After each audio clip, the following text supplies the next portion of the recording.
Bu darsda biza Upwork search'ini o'rganamiz. To'g'ri, oddiy eshitilishi mumkin, lekin aynan Upwork search uchun ko'p kishi to'g'ri ishlarga apply qilmaydi. Masalan, kimdir 20 ta ishga apply qiladi yoki kimdir men ish topolmayapman deydi o'z sohamda, yoki kimdir borib o'sha 20 ta ishga apply qilgan bo'lsa, 20 tasi ham xato bo'lishi mumkin-da. Hech kim unga qaytib aloqaga chiqmagan bo'lishi mumkin. Shu mijozning sizga yozmasligini bitta sababi bu noto'g'ri ishlarga apply qilish bo'ladi. Va to'g'ri ishlarni topish uchun biz Upworkni to'g'ri setup qilishimiz kerak, qanaqa job qidirish kerak, qanaqa settinglar qo'yish kerak, hammasini o'rganishimiz shart. O'zi Upworkni algoritmini train qilish kerak borku. Shunchaki search emas, Upworkni algoritmini train qilish kerak. Чтобы Upwork sizga to'g'ri ishlarni rekomendatsiya qilsin, Biza boshidan srazu qanaqadir toollarni ishlata olmaymiz-ku, to'g'rimi? O'zi qanday qo'lyapsizlar, kursga to'layapsizlar, yana vaqt yo'qotyapsizlar.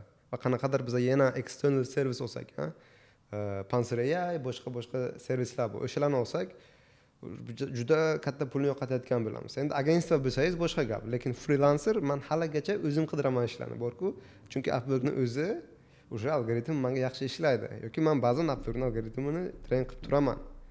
Okey, bugun aynan shuni o'rganamiz. Kelinglar, o'zi qanaqa searchlar bor, ko'p kishi qanday search qiladi, hamma ishlatadigan men bu searchni ko'rib chiqamiz. Va bu yoqdan full stack developer deb yozsak bo'ladi. Full stack developer deb yozsak bo'ladi. Va bu yoqda уже bizda ancha ish bor. Masalan, общий ishlarni qarasak, juda ham ko'p. 15 minut, 20 minut, 8 minut oldin chiqqan ishlar. Laravel developer, experienced Vue.js. Ana endi aytaylik, siz qanaqa full stack developer? Masalan, men Django React, Agar Django React bo'lsak, buni specific qilib bilamiz. Masalan, all of these words emas. All of these words tursin? Yo'q. All of these words kerak emas. Exact phrase va skilllarga Django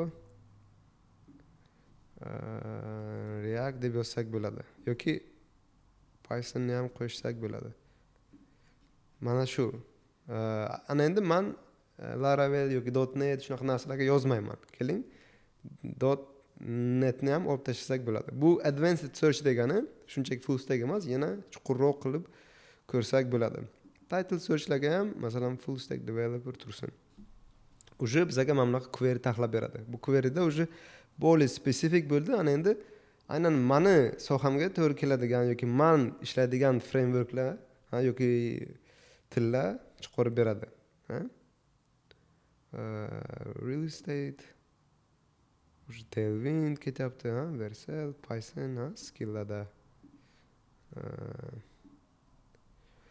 Shunaqa. Location advanced searchni endi juda spesifik qilib search qilmoqchi bo'lsangiz ishlatasiz. Atak uncha shart emas. Odatda men uchun buni ishlatmayman. Va ikkinchi qaraydigan narsamiz bu men bu kategoriya. Kategoriyani ham men bu filtrlar kategoriya emas. Bularni ham ishlatsak bo'ladi. Lekin bizda iloji boricha ko'proq ishni ko'ramiz, o'zimiz filtr qilib chiqamiz. Ko'bini yoki o'zimizga yoqqan ishlarni Upwork algoritmiga o'rgatamiz. Uni qanaqa qilishni keyinroq hozir aytib o'taman. Bu yoqdan nimani ishlatsak bo'ladi? Ishlatgan vaqtda ham. Masalan, eng yangi ishlarga topshirishni xohlasak, 10 dan 5 gacha yoki 50 tagacha ham normal. Shu 50 tagacha ko'rsatsin, 50 dan ko'bini ko'rsatmasin. Chunki ba'zan mana bu yerda 50 plus bo'lib turadi. Bu degani 200, 300, 1000 tagacha ham odam topshirishi mumkin ba'zi ishlarga borku. Shunaqa sohalar bor. Va experience levelda ham farqi yo'q. Entry bo'lsangiz ham hammasi turaversin, chunki ba'zi klientlar ekspertni noxos bo'lishi mumkin yoki ekspert deb entry levelga pul to'lamoqchi bo'lishi mumkin, Unaqa vaqtda ekspert deb o'zini aytsa ham entry level bu ishni oladi. Hech kim ishlamaydi-ku, masalan, ekspert kelib $3 ishlayotgan ekspert kelib $5 ishlamaydi-ku. Shu uchun bular ham yonoq turaversin. Hourly turaversin va har qanday project payment verified yoki verified bo'lmasa ham farqi yo'q. Chunki biz yangi klientlarga ham yozamiz. Bu haqida boshqa darslarda aytib o'taman. Client history uncha muhim emas. Now hire bo'lsa ham bo'ladi. Location ham muhim emas. Har qanday joydan olib ishlayveramiz. Project length ham muhim emas. Lekin boshida mayda projektlar bilan ishlaymiz. Aslida olganda uncha muhim emas. Va bular ham endi bularni ishlatish mumkin agar aniq qanaqadir bitta yo'nalishdagi mijozni qidirayotgan bo'lsangiz. Lekin bizga ko'proq mijozlar turgani yaxshi. Aytaylik, bizga Djangodan ish kerak, ha? Django deb qidirib ish topsak bo'ladi yoki Reactdan. React.js'dan. Aytaylik, biz hammasini bir vaqtning o'zida ko'rmoqchi. Qanday qilamiz? Unday bo'lsa agar, masalan, Django or mana or deb ketsak bo'ladi. Or Django or Postgres yoki LinkedIn ads. Mana shunday qilib qidirsak bo'ladi. Lekin buni bitta yomon tomoni nimada? Biza buni конечно yoza olmaymiz. Keyin mana shunaqa spesifik bo'lib qolishi mumkin searchimiz. Juda kam ko'rsatishi mumkin.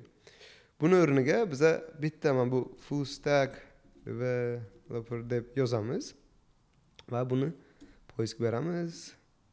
Full stack developer va buni save qilib qo'yamiz. Nima uchun? Save qilganimizdan keyin nima bo'ladi? Masalan, save qilib qo'yganimizdan keyin Upwork'ga kirsak, mana oxirgi saveimiz bu yerda paydo bo'ldi. Ana endi bu yerda 30 tagacha save qilib qo'yish mumkin. Masalan, full stack deb hamma har xil yozishi mumkin, ha? Hamma mijozlar har xil yozishi mumkin. Yoki siz faqat full stack bo'lib, full stackda emas, balkim Go'da ishlashingiz mumkin, menga o'xshagan Django'da, ha?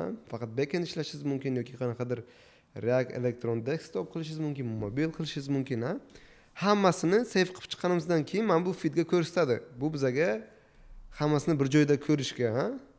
Juda ham yordam beradi. Masalan, telefoningizga olgansiz, ko'rib o'tirasizda, qanaqa ishlar kelyapti yoki kompyuterni olib o'tirasiz, 1 soat, 2 soat ishlarni mana shu feeddan o'zidan qarab o'tirsangiz bo'ladi. Chem kirib bitta search qilgandan ko'ra. Chunki bitta search qilib o'tirishga, har safar kirib search qilishga vaqtingiz ham yetmaydi. Har zaman update'ni bosib turishingiz kerak. Lutchi mana shuni o'zida search qilib tursangiz yaxshiroq. Ikkinchi narsa bu best matches qanday paydo bo'ladi? Bu bizani o'sha search feedimizdan yoki klient nima xohlashidan, ha, bizani profilimizdan kelib chiqib, ha, shularni hammasidan kelib chiqib, mana best matcheslar chiqadi. Ha, best matches ishlar chiqadi. Bu degani bizani profilimizga juda ham to'g'ri keladigan ishlar. Vasnamnom birinchi ish qidirayotgan bo'lsam, mana shu best matchesni ko'raman, qani yaqinda qanaqa ishlar meni profilimga to'g'ri keladigan ishlar qo'yilibdi, ha? Masalan, mana qanaqadir locationlar bilan ishlamoqchi bo'lmasangiz agar, not preferred location desangiz ham bo'ladi. Yoki best matchesni yana bitta bizga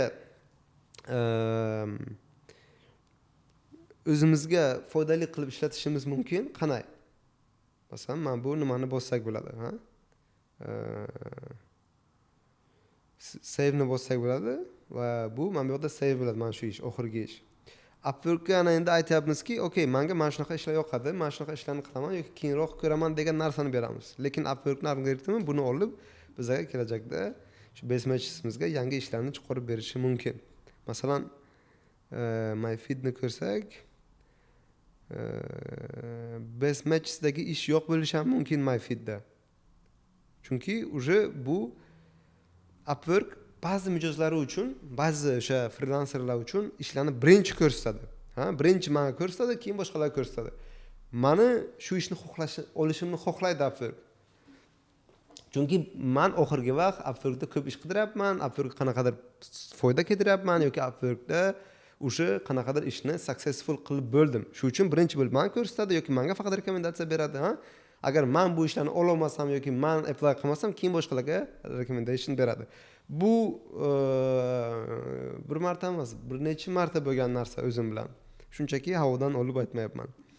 Va bizda most recent bor. Most recent avval juda yaxshi ishlardi menda.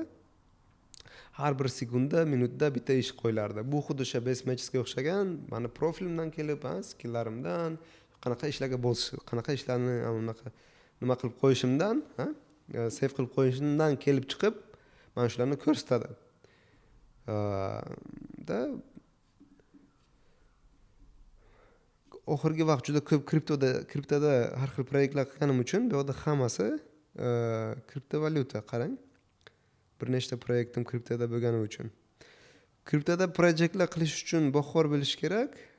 Skamlar juda ham ko'p. Oxirgi marta men o'zim tushishimga sal qoldi. Okey, skamlar haqida yana boshqa videoda gaplashamiz. Upworkning algoritmi yaxshi ishlashi uchun birinchi o'rinda bizning profilimiz to'liq bo'lishi kerak, keyin ishlarga apply qilishimiz kerak. Masalan, apply qilmasak ham ishni mana ochib, o'qib ko'rib, apply knopkasini bosish kerak, save qilib qo'yish kerak, чтобы bizga Upwork kelajakda shu ishni birinchi ko'rsatsin, algoritm biz uchun yaxshiroq ishlasin. Mana shu save'da qo'yib chiqamiz. Yoki save'dan keyin ba'zan bularni ham kirib o'zgartirib turish mumkin, Agar bizga yoqmaydigan ish bo'lsa, Upworkda o'sha hozir qilganimizday, masalan, mana bu MyFit'dan ko'ramiz. Qanaqadir ish bizga yoqmadi, shuni olamiz. Nima qaysi biri to'g'ri kelyapti, o'shani yozamiz. Masalan, location bo'lishi mumkin, job post too long ago, bu degani o'zi sizga yangiroq ishlarni rekomendatsiya beradi Upwork. Ishlatamiz mana shu featurelarni va har kun kirib, hech bo'lmasa MyFit'ni ko'ramiz, best matchesni ko'ramiz, most recent'ni ko'ramiz va ba'zi ishlarga mana bosib, o'qib va mana bu apply qilib ko'ramiz, da qanday ishlarga apply qilishni ham bitta boshqa videoda qilaman. Shu necha kunga bir bitta ishga apply qilish kerak, nimalar qilish kerak, bu menimcha oxirgi darslar. Umuman job search haqida mana shu. Hozirgi aytgan hamma narsalarimni men bu dokumentda qoldirganman ko'pisini. Nimani tagida qoldiraman?